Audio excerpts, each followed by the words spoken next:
Hello and welcome to our Heidi and Ben. Hey, I'm Ben. I'm Heidi. Hey guys. Hey, we're so excited to have you here. Without further ado, we're going to go ahead and talk about post-production. So, if you're not familiar with what post-production is, it is essentially anything that you do to a photograph after you've taken it. So, if you're applying a filter, that's post-production. If you are changing, the light or the exposure, and these are all kind of little things that we'll get into a little bit later. Cropping. But yeah, cropping, that's another one. Anything that you're doing to the image after you've taken it is considered post-production. Now, you might also hear that called editing. We might call it editing, and other photographers might call it editing as well. So that's what they're talking about. Our philosophy with editing and post-production is that we like to get it right in the camera and have very minimal editing post-production. So, yeah, I don't know about you, but I don't love to spend a ton of time on my device for no reason, when I could have done it right in the shot. So we shoot as accurately as we can. Exactly. And so when you see a lot of our photographs, they've just had like a little bit of retouching, maybe a little bit of, we changed the light here and there, changed the exposure, maybe cropped it a little bit. It's to make it look a little bit more, how we were. Yeah, how we wanted it in person, and then we add our own little style on top of that as well. Exactly. Now, with that, that's our philosophy. We also know some photographers that really love to edit. They put a lot of time into a single photograph that they love. They have a huge vision for it, and they do that. They love that. They have a lot of fun doing that. And so that can also be you. Don't just take our word as law here that you have to spend as little time possible as editing. You can spend a lot of time if you want. We just like it becomes more of a digital art at that point for me, and I want to be the photographer. So. Exactly. With that, we also want to talk about some of the basic tools that you're going to be using while you're editing. And some of those things, there's a lot of tools that you can use, especially depending on the different service or software you're using, like Lightroom or the on your phone Photos app. But the basic ones you're going to find anywhere is going to be things like cropping, exposure, and contrast. Our favorite way to edit is either on the app on our phone that we've taken the picture with, or through Snapseed. That one has very a wide breadth, I would say, of capabilities. Yeah, it's fun. We're just going to talk about the really basics. So the cropping, which is basically you're resizing the photo.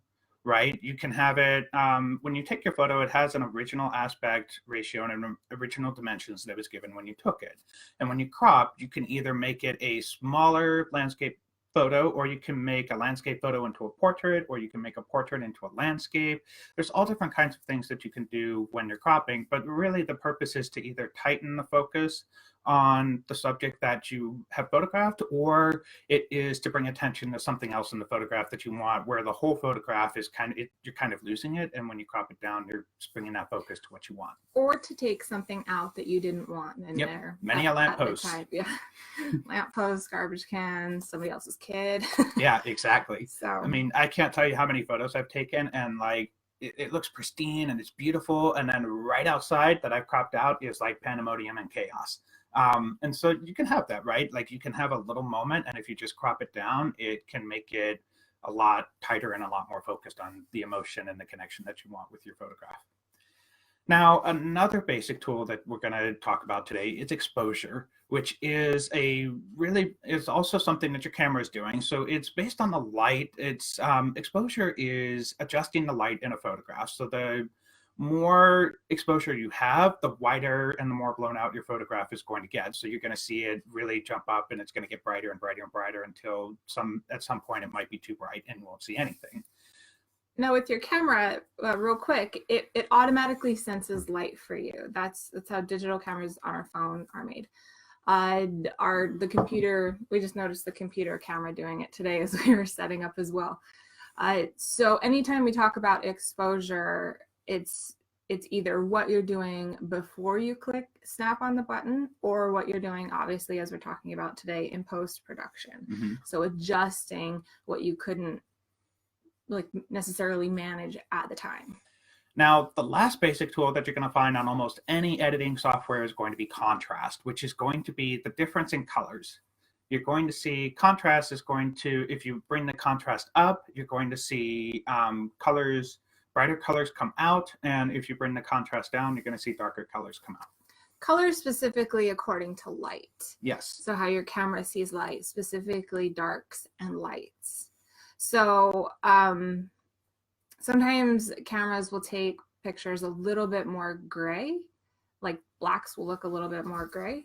And so you might want to darken that up. But at the same time, when you increase the contrast, meaning you're making it the darks darker, or lessening the contrast, which would be making the darks lighter, you're also changing the exposure a bit. So they kind of play off each other, and you have to kind of watch that when you jump from, you know, editing one thing to another. Exactly. I always like to do the contrast first and then the exposure. I think that's a great way to do it, because the contrast affects the color in the photo, whereas the exposure addresses the overall brightness of the photo, and that can change. Now, one of the things that we love to do is to see the potential of a photo, and this is a nice trick that we recommend that you do, is be extreme. You know, we're going to talk about your style, and what you want to do is you just want to be extreme. Don't be afraid to bring that slider all the way to the left and then all the way to the right. It's a great way to understand what it's really going to do to your photo. You don't have to sit there and go, oh, does it look okay? Is it too much? Just how does it look when you go extreme, and then kind of go, oh, it's a bit too much, and then right about here looks great. That's what you're going for. It helps you see it a lot more clearly. Yeah, and you can make those changes and those decisions much faster, instead of you know, agonizing and saying, you know, I think it needs 0.8 exposure versus 0.65. You know, you just bring it all the way up, and then you pick a level that looks great to you.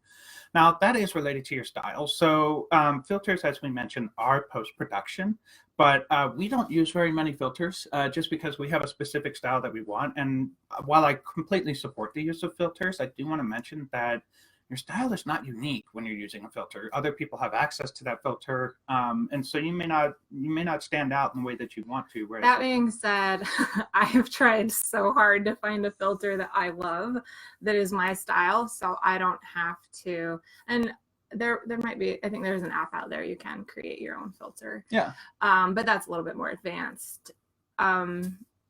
But it's so attractive because it is time saving, and it's you don't have to think about it, and all your photos look the same. So if it's so much easier for you, like, do not hesitate to use a filter whatsoever. Yeah, that's just we shoot probably more of a variety of things, and so it'd be harder to kind of filter. Yeah, so that's my advice. Yes, but with that, you know, you can have your filter, and that can help you save time, but it's also good for you to play around with the settings and editing so that you can understand maybe what a filter is doing to your photo, right? If you're upping the exposure and playing with the contrast and playing with the different colors and all those different controls that you're going to see in your editing software, you start to understand how those different things affect your photo and what it looks like and how they work together, so that you can start to develop a style that you like. And we use the knowledge that we have of editing to help us actually guide towards finding the filter that we like. But just remember, play around, be creative, have fun, you know, play around with your software, play around with taking pictures, and really just go play, you know? Go play. We're Heidi and Ben. Bye, guys.